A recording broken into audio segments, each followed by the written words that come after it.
उत्तर प्रदेश में 2027 में विधानसभा चुनाव होने हैं। बीजेपी, समाजवादी पार्टी, कांग्रेस और बीएसपी सभी अपनी अपनी रणनीति बनाने में जुटे हुए हैं। सभी दलों के लिए 2027 का चुनाव बेहद ही महत्वपूर्ण है। लेकिन मेन स्ट्रीम मीडिया और खबरों की चमक धमक से दूर बीएसपी जमीनी स्तर पर कुछ बड़ा कर रही है। इस बात का संकेत खुद बीएसपी सुप्रीमो मायावती ने दिया है। इन दिनों बीजेपी अपने 11 साल के कार्यकाल की खूब वाहवाही कर रही है। प्रधानमंत्री नरेंद्र मोदी से लेकर राज्यों के मुख्यमंत्री तक नरेंद्र मोदी के कार्यकाल की प्रशंसा करते हुए नहीं थक रहे। इस बीच बीएसपी सुप्रीमो मायावती ने भाजपा के 11 साल के कार्यकाल पर तंज कसते हुए निशाना साधा है।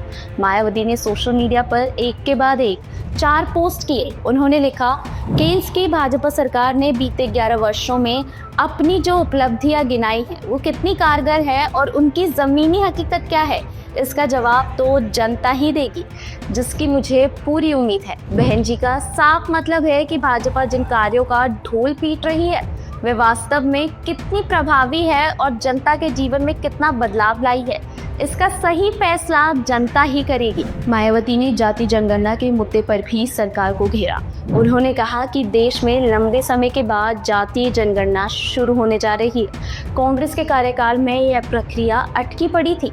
अब उम्मीद है कि यह जनगणना पूरी ईमानदारी से। उन्होंने केंद्र सरकार को इस प्रक्रिया में पूरी पारदर्शिता बरतने की नसीहत भी दी है। आखिरी पोस्ट में मायावती ने पार्टी कार्यकर्ताओं को संदेश देते हुए कहा कि उत्तर प्रदेश सहित अन्य राज्यों में पार्टी संगठन से जुड़े कार्यों की लगातार समीक्षा और विचार विमर्श किया जा रहा है। पार्टी हित को सर्वोपरि रखा जा रहा है। मायावती ने कहा कि वो खुद रोजाना इन बैठकों की निगरानी कर रही है।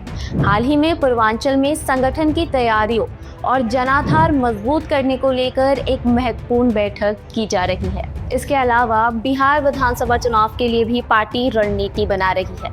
अगर आपने ध्यान दिया हो तो बीएसपी का फोकस इस बार पूर्वांचल पर है। ऐसा लग रहा है कि बीएसपी पूर्वांचल में कुछ बड़ा करने की तैयारी में है, या यूं कहे कि वो इसे सपा से वापस छीनने का प्रयास कर रही है। आपको बता दें, पिछले लोकसभा चुनाव में पूर्वांचल की 10 सीटों पर सपा ने शानदार प्रदर्शन किया था। ये वो इलाके हैं जो कभी बीएसपी के मजबूत गढ़ थे और आज भी बीएसपी का खासा जनाधार यहाँ मौजूद है।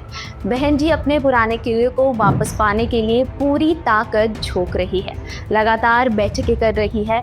इन 10 लोकसभा सीटों में लगभग 60 से 65 विधानसभा सीट आती है। मायावती ने अपने पोस्ट के जरिए साफ कर दिया है कि बीएसपी अभी शांत नहीं बैठी है। बीएसपी संगठन को मजबूत करने में लगी है, क्योंकि चुनाव में प्रचार से ज्यादा मजबूत संगठन मायने रखता है। मायावती की स्लो एंड स्टडी रणनीति पर आपकी क्या राय है? क्या 2027 के उत्तर प्रदेश विधानसभा चुनाव में बीएसपी की यह रणनीति सफल होगी? अपनी राय हमें कमेंट सेक्शन में जरूर बताएं। तब तक के लिए नमस्कार, फिर मिलेंगे अगले वीडियो में। ऐसी ही और खबरें जानने के लिए भारत लोग को सब्सक्राइब जरूर करें।